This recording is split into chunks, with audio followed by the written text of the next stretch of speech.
It's great. Have you ever watched like a real bootleg, like something that was shot on Handycam? Yeah. Mm-hmm. I haven't. I don't think I have. Oh yeah. Not in a long time, dude. Do you remember? But I mean, listen. Do you guys remember seeing the bootleg video, the Jesus versus Santa Claus? No. That's where the South Park guys got their start. Oh, you didn't? Really? No. They made. Yo, the OG VHS that was just passed around. Yeah. Santa versus Jesus. Oh, that was in the South Park document. Yes, But that's what look. You guys are younger than me, but like, Woody, you remember Faces of Death? Yes. Those were those viral videos of just a VHS being passed around, right? Mm-hmm. But the Faces of Death was the first one of those that I remember. Faces of Death. But that Jesus versus Santa Claus was amazing, dude. Spirit of Christmas. That's what it was. Yeah, Spirit of Christmas. I mean, they did. I think Basketball was before they started South Park. Joey Diaz. Yeah, was he? I remember when. Listen, Joey and I were struggling at the time, and I remember when he booked, "Hey, cocksucker, I just booked Basketball." I'm like, I don't know what that is. He goes, "Me neither." Dude, that's a great movie. I love Basketball. I like in the middle of it. South Park. Oh, was it? Because I thought I remembered whichever one of the two does Cartman's voice. Like he did Cartman's voice, like making fun of the other characters. Like, oh man, you're so gay, you suck, man. Like I remember watching back and being like, that's just like the pre-Cartman. Like he just made that like his shitty person voice into Cartman. But man, they're doing great still. Like they're not doing great still, but like compared to the fall off of like Simpsons, Family Guy, all the rest of those shows, even Sunny, like South Park has not dropped off as much. Well, their drop off is less to do with the content and more to do with them insisting on full season story arcs when most of their hardcore fans are like, no, one-off silliness. Like that's what I would prefer. I don't know if you've been keeping up with them. They just released a new special that's, another one of those hour and something long specials. I thought it was really good. What's this one on? Oh fuck. Cartman is so poor now that he lives in those hot dog restaurants that are shaped like hot dogs? Yeah. Yeah. He's living, and so the school bus drops him off, and it's the most shameful walk of shame he has to make to his hot dog house. And then he goes in there, and his mom's like, he's like living in like a fold-out oven or some shit. It's super sketchy, and he's begging his mom to get fake tits so that she can land a rich guy, so they don't have to live in a fucking hot dog house. Hilarious. And she's like, a good episode. She's like, even if I wanted them, they're $10,000. So without spoiling it, he goes out onto a scheme and tricks people into giving him $10,000, shows back up with the 10 grand. And she's like, no, I never said I would do it. I just said, you don't even have, where did you get the money? And so he gives himself breast implants, because if she's not going to land, there you go. If you're not going to do it, I will. And so he gets the breast implants and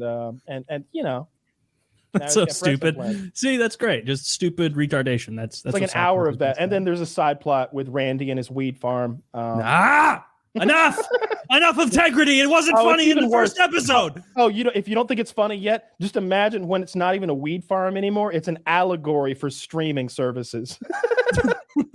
It's not even about weed anymore.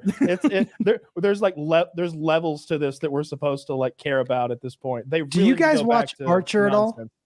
Yeah, watch Archer. All right, so here's what happened with Archer. Like when he went into the coma, I hated it. And so they didn't watch for like 3 years, because they did like 3 seasons of make-believe. Because he's in the coma, it's just like fever dreams, right? So all the characters are mixed up. One of them, he's like crime noir. He's like a detective, and one he's in space, and one he's a pirate or some shit. I hated all that, because I watch Archer for The World's Greatest Spy, and that's it. So But I clicked the other day, and they just started a new season, I guess, where he comes out of the fucking coma, and he's like, all of his old jokes don't work because it's been like 4 years and they're not saying those phrases anymore, and they're not landing. And Cyril has been pumping iron, and he's like actually fucking jacked. and he's like a combat expert now, so he's like totally taking Archer's So place. he comes out of his thing and he's like phrasing, and everyone is like, We're not doing that anymore. Like he said, I think he said sploosh or something like that. We don't sploosh anymore. We don't do that. No. So yeah, they're back to like being a detective agency. So I'm gonna watch more of it now. But to answer your question, yeah, I watch Archer. Mm-hmm. I enjoy a little Archer myself. I like, honestly, if I was gonna tell you outside of, I think Family Guy for me will always Very be my funny. favorite. But what got me hooked on that shit? Ren and Stimpy, man. do you Really? ever feel That was one I compelled- didn't like. Oh, Like, you when you didn't? say I this- thought it was so dark, dude. So dark. Well, I was a young kid. I was like 9 watching it, and I That's remember scary like, for you. I remember thinking like I shouldn't be watching this. I was like You're right. 14 and I felt the same You're right. way. Yeah. It felt gross. Like I remember like the eyelids were always like being opened up and stuff dumped Yeah. in them. Or like Look cat at my shit. teeth, and then They he'd were like always- go like Like he'd be asleep and he'd like open the other guy's mouth and like fill it full of cat shit or something. And I was just like, no, this isn't. I don't know who this is for, but it's not for 15-year-old me. It was for me. Yeah, that one was fucking bizarre. Yeah. And I haven't even thought about it in forever. What else did they make? Was Ren and Stimpy? No, it was Beavis and Butthead that Mike Judge did. That's Mike Judge. Beavis and Butthead was horrible. It was just trying to figure out a format, and then it became King of the Hill, which is one of the greatest shows ever. Yeah, Beavis and Butthead did not make me laugh. I didn't. Back up. Did you say Beavis and Butthead was? So you were not the right age, and it was. I never was my whole life.